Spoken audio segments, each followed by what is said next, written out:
Hello दोस्तों, आप सभी लोग का स्वागत है हमारे चैनल पर नए हैं चैनल को फटाफट सब्सक्राइब कर दीजिएगा, वीडियो को लाइक कर दीजिएगा।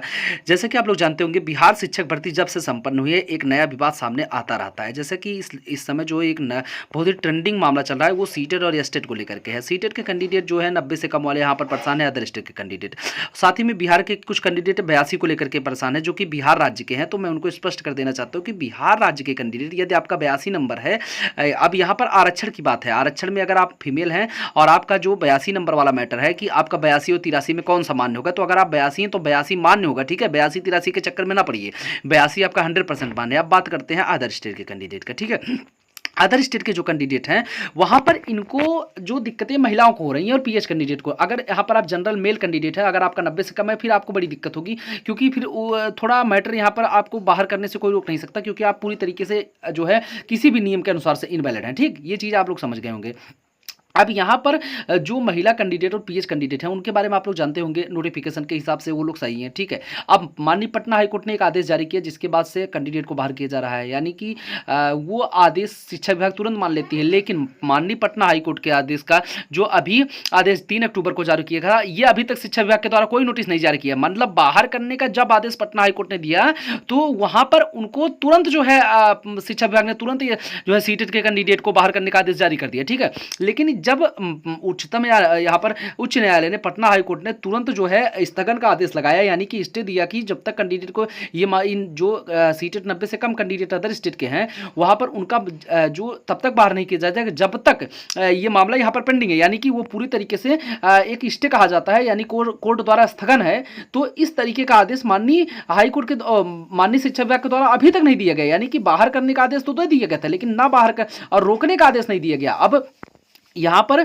जो मैटर सामने आया है कि कई कैंडिडेट यहाँ पर मैसेज कर रहे हैं कि सर यहाँ पर बाहर किया जा रहा है हर जिले से। तो मैं देखिए आपको बता दूं कि किसी जिले से कैंडिडेट को अभी फिलहाल बाहर नहीं किया जाएगा, क्योंकि देखिए अब आपसे लिस्ट मंगवाना, वो कार्य करवाना, वो डीओ के हाथ में है। वो आपका कार्य करेगा कि भाई कितने कैंडिडेट हैं, उनका लिस्ट बनाना नहीं बनाना, लिस्ट जारी करना, वो अलग मैटर। लेकिन आपको टर्मिनेट नहीं कर पाएंगे वो। अगर यदि आपको टर्मिनेट करने की बातें करते हैं, या फिर स्पष्टीकरण में अगर आपसे मांगे, तो स्पष्टीकरण में आप कोर्ट कॉपी लगा के दे सकते हैं, जहां पर भी स्पष्टीकरण मांगा जा रहा हो, तो वहां पर स्पष्टीकरण आप दीजिए। साथ ही में उनको उस कोर्ट कॉपी का भी दीजिए कि सर देखिए हमारा मामला इसके तहत अधीन है। हालांकि सभी डीओ के पास ये चीज़ अपडेट हो चुकी है कि ये मामला माननीय उच्च न्यायालय द्वारा स्टे लगा दिया गया है। लेकिन शिक्षा विभाग के देखिए डीओ की गलती नहीं होती, क्योंकि शिक्षा विभाग ने जब आदेश निकाला था, जिस आदेश का पालन यहाँ पर सभी डीओ कर रहे हैं, वो यही आदेश था कि जो यहाँ कैंडिडेट को बाहर किया जाए। लेकिन शिक्षा विभाग द्वारा यह आदेश नहीं जारी किया गया कि ये मामला माननीय उच्च न्यायालय के द्वारा क्लियर होगा। लेकिन अब इस मामले को देखिए, जैसे कि आप लोग अगर सोच रहे होंगे कि डीओ अपना मनमानी कर पाएगा, तो कुछ नहीं कर पाएगा, क्योंकि इसमें आप लोग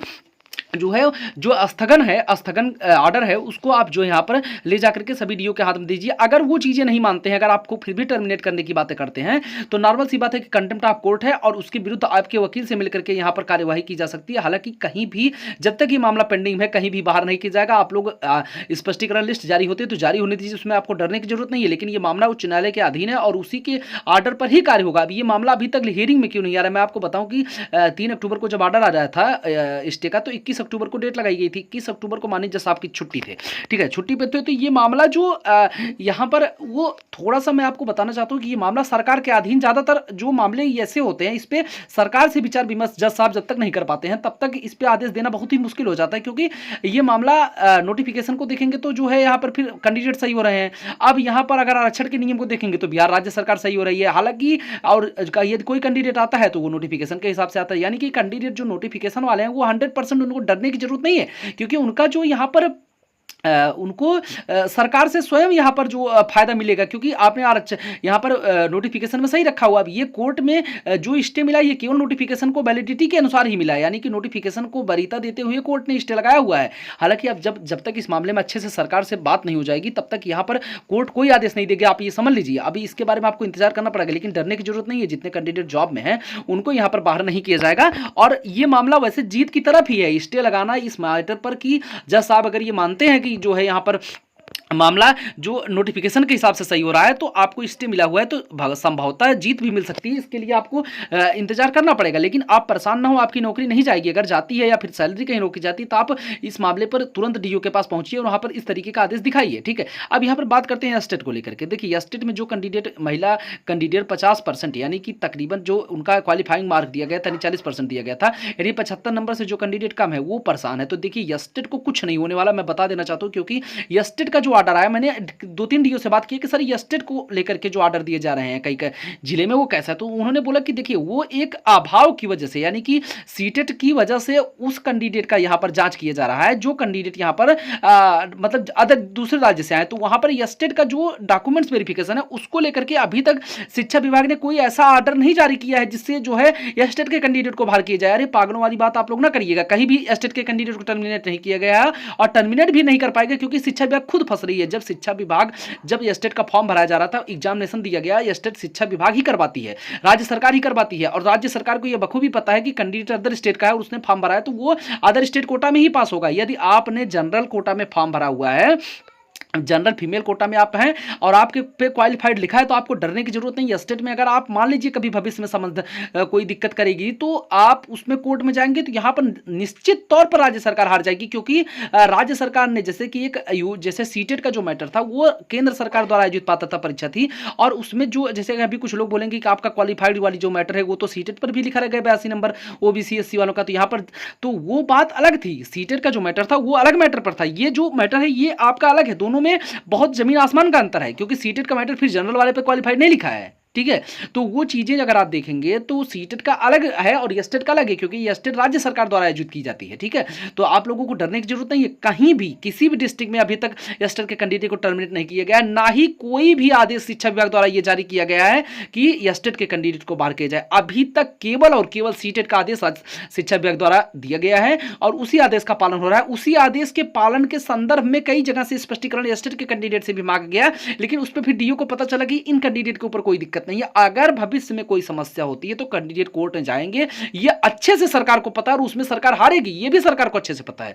तो यहां पर स्टेट के कैंडिडेट को डरने की जरूरत नहीं है। उसका रीजन ये है कि आप टीआरई 3 जो भरे हुए हैं, टीआरई 3 में जब स्टेट का मैटर था तो वहां भी इसी तरीके की चीजें थी। तो नॉर्मली आप स्टेट के नोटिफिकेशन के हिसाब से भी वैलिड है और आप पे क्वालिफाइड लिखा है, और साथ ही में बीपीएससी के नोटिफिकेशन के हिसाब से वैलिड है। आप स्टेट के कैंडिडेट को डरने की जरूरत नहीं है, वो लोग पूरी तरीके से सेफ हैं। और सीटेट के कैंडिडेट को यहाँ पर जब कोर्ट से यहाँ पर स्टे मिला हुआ है तो नॉर्मल सी बातें हैं कि कोर्ट इस मैटर में विचाराधीन है। विचाराधीन मतलब कि कोर्ट को आप विचार करने पर विमर्श कर रहे हैं, यानी कि इस मैटर पे इंटरेस्ट कोर्ट पे है और वो उनको पता है कि ये मामला उच्चतम न्यायालय भी जाएगा और उच्चतम न्यायालय जाने के बाद ये चीजें स्पष्ट नहीं हो पाएंगी कि राज्य सरकार ने किस तरीके के मनमानी कार्य किए, क्योंकि उच्चतम न्यायालय का जब दबाव पड़ेगा तो यहां पर चीजें थोड़ी सी दूसरी हो जाएंगी। क्योंकि उच्च न्यायालय ने अगर मान लीजिए कुछ मनमानी टाइप का डिसीजन दे दिया तो उच्च न्यायालय के इस डिसीजन को लड़के क्या उच्चतम न्यायालय नहीं ले जाएंगे। तो आप समझिए सीटेट का कैंडिडेट जो भी नौकरी कर रहे हैं बिहार में, वो इसको उच्चतम न्यायालय 100% ले जाएंगे। और थोड़ा सा एक दो मैटर सामने आया है कि चंदा को लेकर के जो कैंडिडेट यहाँ पर सीटेट के हैं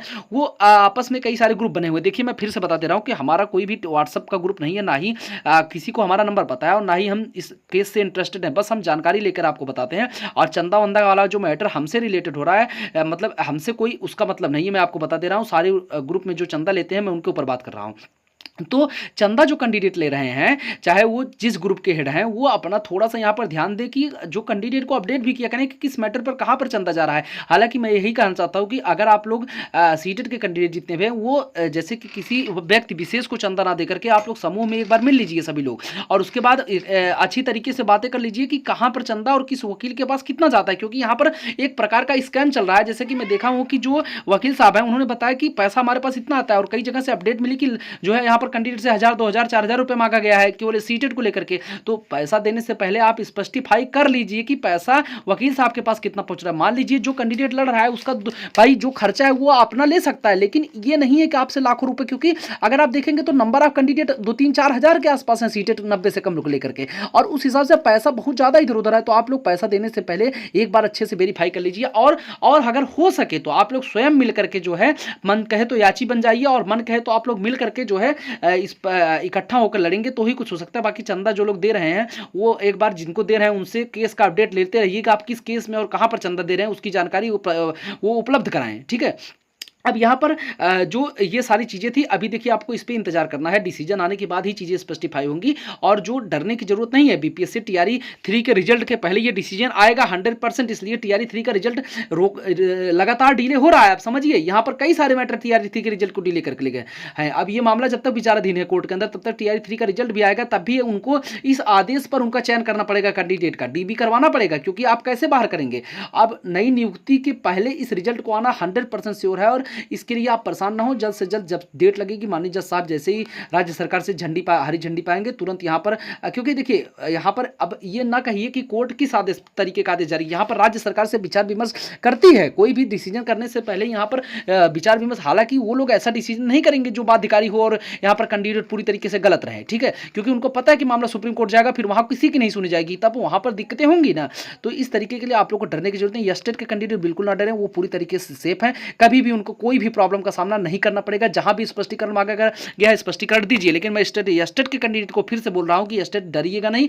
अगर भविष्य में कोई समस्या, और एक बात मैं बता दूं कि स्टेट के कैंडिडेट को बाहर करने के लिए शिक्षा विभाग द्वारा कभी भी कोई भी नोटिस नहीं जारी किया गया ऑफिशियल, डीओ ने चाहे जो मांगा हो इधर उधर, लेकिन शिक्षा विभाग जैसे कि सीटेट को बाहर करने के लिए शिक्षा विभाग द्वारा आदेश जारी किया गया था, उसी तरीके का कोई आदेश स्टेट को बाहर करने के लिए नहीं जारी किया गया है। और टीआरई 3 में जो कैंडिडेट सिलेक्ट है, महिला कैंडिडेट या फिर कोई भी कैंडिडेट जो अपने आरक्षण के नियम के हिसाब से क्वालिफाइड है, वो यहाँ पर वो उनका 100% लिया जाएगा डीबी में। कोई डरने की जरूरत नहीं है। आप लोग अगर रिजल्ट में हो रहे हैं तो आपका सिलेक्शन रुकेगा नहीं, और अगर स्टेट के कैंडिडेट को कोई दिक्कत है तो इतना हलुआ नहीं है कि उनको बाहर कर देंगे, क्योंकि वहां पर शिक्षा विभाग पूरी तरीके से फंस जाएगी और ये बात शिक्षा विभाग को बहुत अच्छे से पता है, ठीक है। अब इस तरीके का आप लोग डरने की जरूरत नहीं है। बाकी अपना जॉब करिए, भविष्य में जो समस्या आएंगी उसका निदान है और उसके लिए आपको एकत्रित होकर लड़ना है। सीटेट के कैंडिडेट को यहाँ पर नौकरी जो है, वो जो कैंडिडेट मान लीजिए टर्मिनेट कर दिए गए हैं, उनकी भी नौकरी अभी मिल जाएगी अगर ये डिसीजन आ जाता है गाइस, ठीक है। तो आप लोग फटाफट चैनल को सब्सक्राइब कर दीजिएगा, वीडियो अच्छी लगे तो